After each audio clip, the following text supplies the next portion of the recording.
रामकृष्ण हरी मंडळी, तुम्हा सर्वांचं स्वागत आहे आपल्या यूट्यूब चॅनल अभंग विलॉग मध्ये।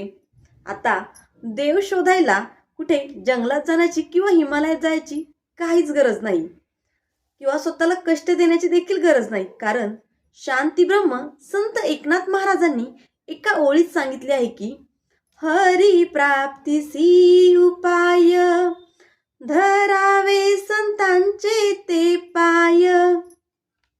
याचा अर्थ असा की जर तुम्हाला ईश्वर हवा असेल तर जे अगोदर ज्यांनी ईश्वराला अनुभवले आहे, ईश्वराला शरण गेलेले आहेत, अशा लोकांच्या संगतीत राहणे म्हणजेच संतांची संगत हाच ईश्वरापर्यंत पोहोचण्याचा सर्वात वेगवान मार्ग आहे। आपण आजच्या व्हिडिओमध्ये हाच मार्ग सविस्तर समजून घेणार आहोत, त्यासाठी व्हिडिओ शेवटपर्यंत नक्की बघा। आता आपण अभंग पाहूयात। हरी प्राप्तीसी उपाय, धरावे संतांचे ते पाय। हरी प्राप्तीसी उपाय, धरावे संतांचे ते पाय। तेने साधती साधने, तुटती भवाची बंधने। तेने साधती साधने, तुटती भवाची बंधने। संताविन प्राप्ती नाही, ऐसी वेद देती ग्वाही। संताविन प्राप्ती नाही, ऐसी वेद देती ग्वाही। एका जनार्दनी संत, पूर्ण करीती मनोरथ। एका जनार्दनी संत, पूर्ण करीती मनोरथ।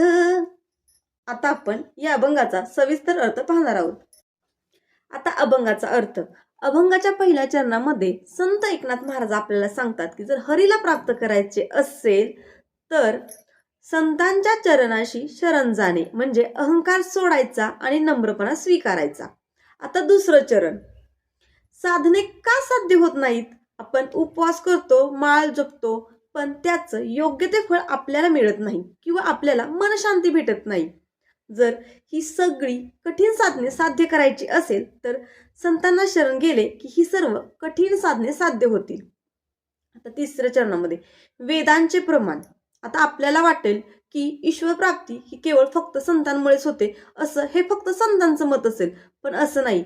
वेदामध्ये सुद्धा ह्याच्यावर शिक्कामोर्तब केलं आहे की ईश्वर प्राप्तीसाठी सर्वोत्तम मार्ग म्हणजे संतांला शरण जाणे। आता चौथ्या चरणामध्ये, आता इथं एका जनार्दनी म्हणजे काय तर जनार्दन स्वामींचे शिष्य संत एकनाथ महाराज सांगतात की संत आपले आध्यात्मिक मनोरथ पूर्ण करतात। तर होता अर्थ अभंगाचा। तर आजच्या काळात संत कुठे शोधायचे? तर संतांचे ग्रंथ, अभंग आणि त्यांचे विचार हेच आज आपल्यासाठी संत आहेत। ज्ञानेश्वरी, तुकाराम गाथा आणि एकनाथी भागवत वाचन करणे म्हणजेच संतांच्या चरणाशी बसल्यासारखेच आहे। थोडक्यात काय तर ईश्वर प्राप्तीसाठी संतांचे शब्द हेच आपल्याला मार्गदर्शन करणार आहेत। तर हा होता आजचा व्हिडिओ। तुम्हाला जर व्हिडिओ आवडला असेल तर व्हिडिओला लाईक शेअर करा। असेच व्हिडिओ पाहायला आवडत असतील तर चॅनलला सबस्क्राईब करून घ्या। व्हिडिओ पूर्ण पाहिल्याबद्दल धन्यवाद।